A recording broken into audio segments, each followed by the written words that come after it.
Hello students, প্রতিদিনের মতো আজকে আবার আমি হাজির হয়েছি একটি নতুন ভিডিও নিয়ে। আজকে আমি আলোচনা করব ফোর্থ সেমিস্টার ডিএসসি বেঙ্গলির 2024-এর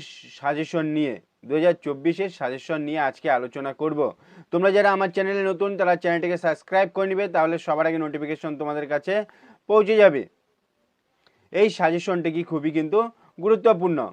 তোমরা এখন থেকে যদি এই সাজেশন নিয়ে পড়তে শুরু করো তাহলে তোমরা কিন্তু ভালো নম্বরে পাস করবে, এটা নিশ্চিত। কি বলছে এখানে? ওরা কাজ করে কবিতার নামকরণের সার্থকতা বিচার করো। ওরা কাজ করে কবিতার নামকরণের সার্থকতা বিচার করো। 2 নম্বর প্রশ্ন কি বলছে? 2 নম্বর প্রশ্ন বলছে ফ্যান কবিতা অবলম্বনে সমাজের সাধারণ মানুষের অবস্থা আলোচনা করো। ফ্যান কবিতা অবলম্বনে সমাজের সাধারণ মানুষের অবস্থা আলোচনা করো। তারপরে বলছে 3 নম্বরে কি বলছে? সুরদাসের প্রার্থনা কবিতাটি অবলম্বনে রবীন্দ্রনাথের প্রেম ভাবনার পরিচয় দাও। তারপরে বলছে আধুনিক বাংলা কবিতার বৈশিষ্ট্যগুলি লেখো। তারপরে বলছে পরের প্রশ্ন, যেতে নাহি দেব কবিতায় যে বিদায়ের সুর ধ্বনিত হয়েছে তা বর্ণনা করো। যেতে নাহি দেব কবিতায় যে বিদায়ের সুর ধ্বনিত হয়েছে তা বর্ণনা করো। তারপরে প্রশ্ন বলছে আবার আসিব ফিরে কবিতার প্রেক্ষাপট আলোচনা করো। কবিতার প্রেক্ষাপট আলোচনা করো। তারপরে বলছে তোমাকে পাওয়ার জন্য হে স্বাধীনতা কবিতাটির মর্মার্থ সংক্ষেপে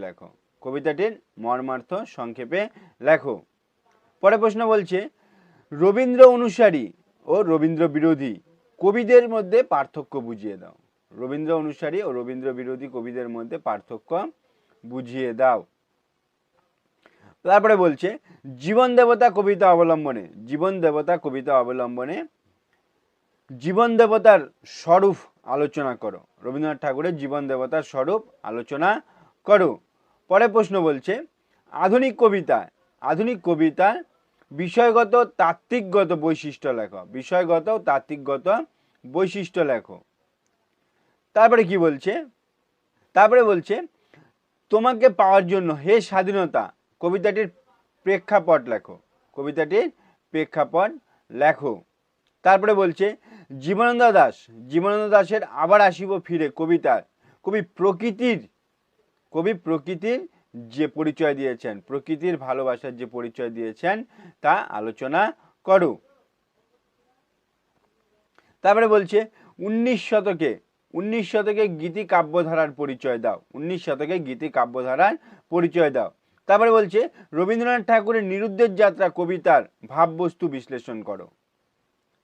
রবীন্দ্রনাথ ঠাকুরের নিরুদ্দেশ যাত্রা কবিতাটির ভাববস্তু বিশ্লেষণ করো।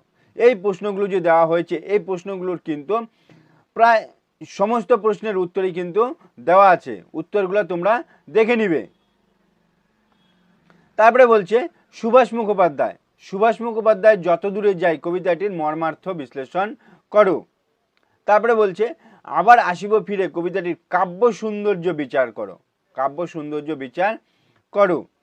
তারপরে বলছে মনে হয় সাধী একই পৈশাচিক নিষ্ঠুর কল্যাণ বলা হয়েছে কেন আলোচনা করো। তারপরে প্রশ্ন বলছে যত দূরে যাই কবিতাটির আন্তিক বৈশিষ্ট্য সংক্ষেপে লেখো। তারপরে বলছে ফ্যান কবিতায় দুর্ভিক্ষের যে চিত্র পাওয়া যায় তা আলোচনা করো। তারপরে বলছে সবুজের অভিযান কবিতায় কবি যৌবনের যে বর্ণনা করেছেন তা পরিচয় দাও। তারপরে বলছে সাধারণ মেয়ে কবিতায় কবির একটি সাধারণ মেয়েকে কিভাবে অসাধারণ করে তুলেছে তা আলোচনা করো। এই প্রশ্নগুলোর কিন্তু প্রায় সমস্ত প্রশ্নের উত্তর দেওয়া রয়েছে, তোমরা উত্তরগুলো দেখে নিবে। আশা করি এই প্রশ্নগুলো পড়লে তোমরা কিন্তু ভালো রেজাল্ট করবে। ভিডিওটি ভালো লাগলে লাইক করবে এবং বন্ধুদেরকে শেয়ার করে দিবে। আজকে এই পর্যন্তই, পরের ভিডিওতে আবার দেখা হবে।